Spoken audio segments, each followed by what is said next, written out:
This is my review of Star Trek Picard, Episode 7, titled Dominion, Season 3, Final Season. And wow, what an episode. Obviously, you mean right, there was action sprinkled around this episode, but it was more drama.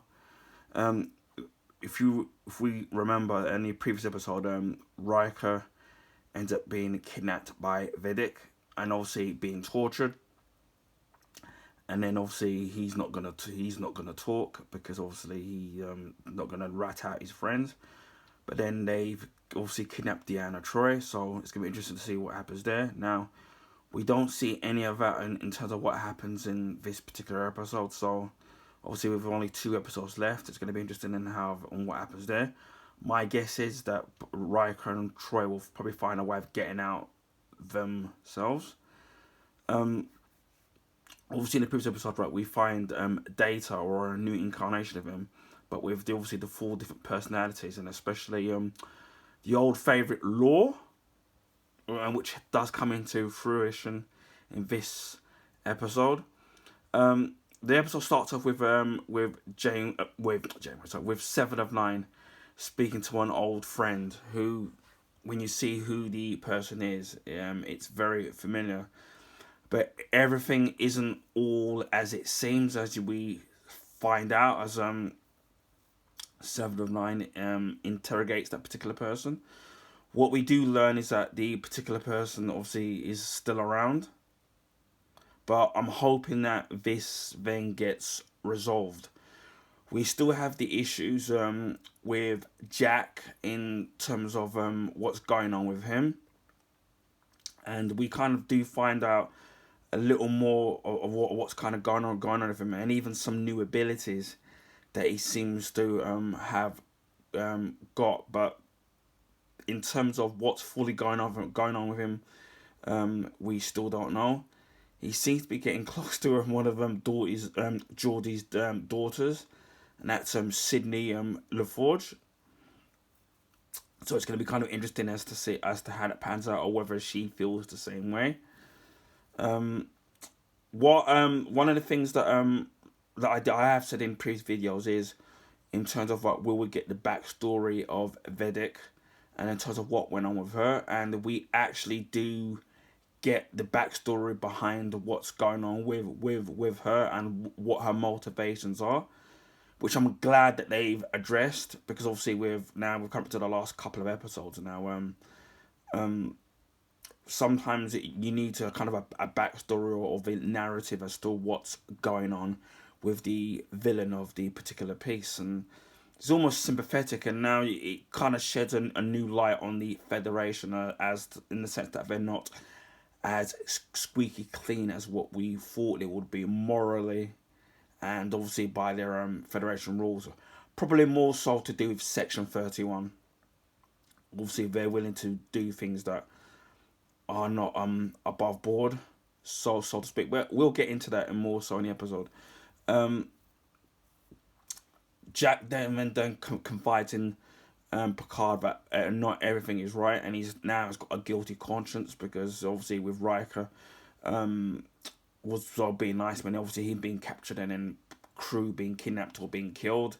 He feels a sense of responsibility that it's kind of he feels that it's his fault. Um, we then now another thing we then see a scene between Vadak and her higher up, but her boss, so to speak. Now, what I was able to muster in terms of what happened is that we clearly know that Vedic is a changeling, but we kind of find out that her bigger person that she answers to doesn't seem to be a changeling and seems to be a different race of creature, which we still don't know the reveal of who they are. And she seems to be rather scared of that particular person. Obviously, when they communicate, she has to chop off her hand in terms of talking to the head.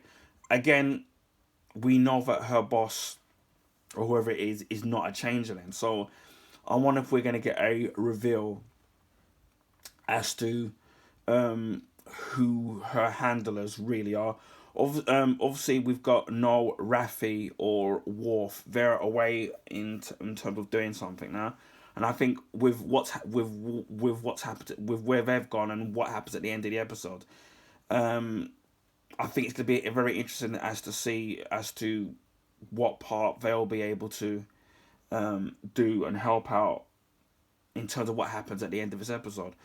Obviously, we've got Data back, and obviously he's got the four personalities melded into him, and obviously there seems to be a issue, obviously, with him flipping from Data to Law, and Law still seems to be very bitter. So technically, there's actually two laws, because the physical law obviously still was dismantled and put into storage, but obviously, you know, his memories obviously were put into there. Now, I would love to know who thought it was a good idea. Obviously, he's got the full personality, so he's got mostly Data. Obviously, he's got Law, he's got Noonien Song, and obviously Data's daughter Lara, and also B4 in there. So it's probably more than four. So it's four personalities plus Data, so it's five. I don't know who thought it was a good idea to put Law's memory personality in there and memories. Obviously, we do find out from Geordie that that maybe it's a way of trying to make him more human, even though he had the emotion chip. But still, Law, as we know, has always been a nasty piece of work and has no redeeming qualities. And then having him hooked up to the ship isn't exactly a good idea, which we later kind of find out. So obviously, now Vidic is trying to find the Titan, because obviously she wants to get Jack back, and obviously it's only a couple of hours until Frontier Day. Until Frontier Day, and that's obviously going to be when obviously she and the rest of the changelings implement their plan. Now, I do get the impression that these are possibly a renegade. A lot of the changelings, not necessarily the main ones from the Great Link. So again, that's going to be interesting as to what's going to happen in the next two episodes. Picard and the rest of them now have, and Beverly and the rest of the people now have a plan in trying to capture Vidic, because obviously she's always one step ahead of them. And as we know from this season so far, that every plan that they seem to have doesn't seem to go according to plan. And then the particular plan that they implement does seem to work. And obviously Vidic's teasing Jack about why she kind of needs him, but then doesn't explain why. And obviously, as I said earlier on, you now throwing Law into the mix, and obviously things don't go according to plan. Obviously, with now Law or Stroke Data hooked up to the ship, and then obviously he starts causing chaos. So obviously things aren't going to go according to plan, and then the tables are turned. And then there's a tough spot between Jack and Sidney LaForge, and then Jack demonstrates a new power, which is very, very strange, and it makes me intrigued, and it's very intriguing as to me as to what exactly he is and why exactly do Vidic want him, and obviously Picard's body. Although Picard does have a theory as to why he wants Jack and obviously Picard's original body. And obviously you throw Law into the mix and all chaos breaks loose, and obviously things don't go according to plan, which you kind of knew was going to happen, especially with 2 episodes left. And obviously there's an ethical situation between Beverly and Picard in regards of Vidic. And we get a backstory as to Vidic's origins, as to what's going on and why she's doing her particular thing and wants revenge against the Federation. Obviously, a lot of it, this isn't a spoiler, because obviously if you watched Deep Space Nine, you would have known that the Dominion and the Changelings basically wanted to destroy the Federation. So they basically invented a disease so that it would wipe them all out, and then but then in the end decided to give them the cure. So we kind of know why now she's got that back. We know the backstory as to why she's so motivated, why she's doing what she's doing, and it evolved. It's cruel in a sense of what she's doing. Now you kind of get a better understanding. Although you don't agree with her ethical choices of the choices that she's choosing to do. You do now kind of almost kind of sympathize on an emotional level as to why she's doing what she's doing. Sometimes in life, you can do the wrong thing. You can do the right things for the wrong. You can do the right thing. You can do things for the wrong reason, and that's clearly what's going on here. And now it kind of paints a kind of a broader brush on the Federation not being as squeaky clean as what they've all been perceived to be. Obviously, with the Federation rules and all that stuff, but now you're starting to see like a more of a shady kind of side to the Federation, and it's kind of like and a lot of the parables in the sense of how people treat another country or a set of people is a lot of things that go on in real life societies where certain Western civilizations have gone off to other countries and then done certain things, and then hundreds of years later it's then affected these particular countries and regions, and then it's come back to haunt these Western countries. And as I said, there's a lot of parables got on, so you kind of almost felt sympathetic with her character in terms of now you learn what happened. But again, I don't want to spoil this because it's better kind of seeing this when you kind of watch it, but then you'll understand what I'm actually describing in a sense of being sympathetic. And what I will say that it says that Amanda Plummer as Vidic, her acting in this was fantastic. Almost going to being a showman, being very highly confident, to almost being kind of all you almost sympathise and feel sorry for her character, and that to me, and that's a kind of a very sign of really good acting where you kind of hate, but then you kind of sympathise with the actual villain themselves. So Amanda Plummer in this her acting role, just like her father who played General Chang in Star Trek 6 Undiscovered Country. She was one of the ones that stole the actual show in this that stole the show in this episode, right, with her acting masterclass, along with Brent Spiner, obviously where he's flipping between the different personalities, whether it's B4 or Data or Lore and or Noonien Sung, and it's being able to just flip between the different personalities, and each of the different personalities, the facial mannerisms are just completely different. So when Brent Spiner does the facial mannerisms and facial muscle contortions of Data, you can tell it's Data. But then when he's doing Lore, you can tell it's Lore just by the facial expressions and the way he kind of shapes the muscles of his face. You can tell that the characters, even if you wasn't to necessarily hear him speak, you could tell it's Data or Lore or B4 or whoever. And that's just a sign of good acting. Again, Brent Spiner's acting skills in this, right? Again, masterclass in acting. Another powerful scene, which I don't want to explain why, but you'll see what I mean, was with LeVar Burton, was he as Commodore Geordie LaForge, and then the scene he has with Lauren trying to plead with him, and then basically laws that happen and trying to get through the Data, and then obviously with the death of Geordie and Data were both best friends, and as we know, obviously when Data died in Star Trek Nemesis, obviously Geordie took that really personal, because obviously they were best friends, and you know the death of your best friend would have an impact. But this entire scene that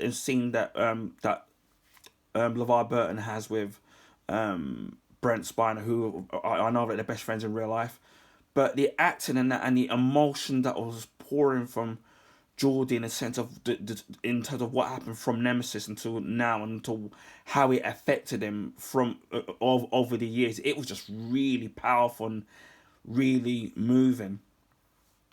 and then obviously they managed to seize back control. Obviously get through the data, but then it's too late, and obviously Vidix now has control over everything, and now it's basically going to be a stalemate between Vidic and obviously and like Picard, Beverly, and obviously you've got Sidney LaForge and Jack that enter sickbay. So now it's what's going to happen. And now they've taken over. Now she's captured the Titan, and obviously it's going to be interesting as to how they get out of it. And obviously with 2 episodes remaining, so we've got a lot of questions answers, like what's going on with Jack. What I did notice that with his eyes glowing is that obviously we see his eyes glow, but whenever anybody else sees, whenever this happens, nobody else seems to see his eyes glowing. So I'm thinking that maybe the eyes glowing is only done for our benefit. It's something that we don't necessarily see or see that we're not, that it's meant to show us that obviously his powers or whatever it is are kicking in. So again, so it's gonna be so there's a lot of questions that need to be answered. Is why do they really need Picard's body? How are they gonna get out of this? What's gonna happen with the conflicting personalities with Data and Laura and the other personalities? Will we 100% get Data back? What's gonna happen with Riker and Troy? I've got this feeling that they're gonna find a way of escaping of their own accord. Will they be able to unfold the plot and obviously outpeg Vidic in her master plan? Will we find out who her big boss is? Because obviously it's not a changeling, and obviously with Worf and Raffi off somewhere else, and then they're obviously on their way back. Because of what's happened, will they be able to save the crew of the Titan? There's so many questions, but yet so little episodes left. As I said before, next week we've only got obviously that's going to be we've only got like a couple of episodes left. So it's coming up to like a climax in terms of what's going to kind of in terms of what's going to happen. How will our crew get out of it? Get out of this. So far, as I said before, we're 7 episodes in, and it's been absolutely, it's been fantastic. As I said before, one of my worries was will we be able to keep up the actual the consistency of the story and then the narrative. But what I do like is that the story each episode is getting stronger and stronger. Slowly but surely we're getting more and more answers, but then we're getting more questions at the same time. The special effects have been great. The musical themes in the episodes have been great. Especially, I love hearing some of the original series Star Trek themes, Next Generation themes, and hearing the Star Trek First Contact theme. It's one of my favorite themes, and it's one of my favorite Star Trek movie themes. From the Star Trek First Contact theme. There's something that's bombastic about the actual tune. So I'm really kind of looking forward to seeing to how it's going to end. And also, you may have heard the news that the next series that they're going to do is going to be Star Trek Starfleet Academy. So I don't know when that's going to be going into production or when that's going to be air. I mean, over the years, even from Next Generation days from Voyager, there's always been rumours about them doing a Star Trek a Starfleet Academy series, but now we're finally going to get it. I don't know what time period it's going to be set in. I'm guessing it's going to be now. So that's kind of going to be interesting as to how that's going to play out. But yeah, really enjoyed this episode, and roll on the next episode and roll on next week.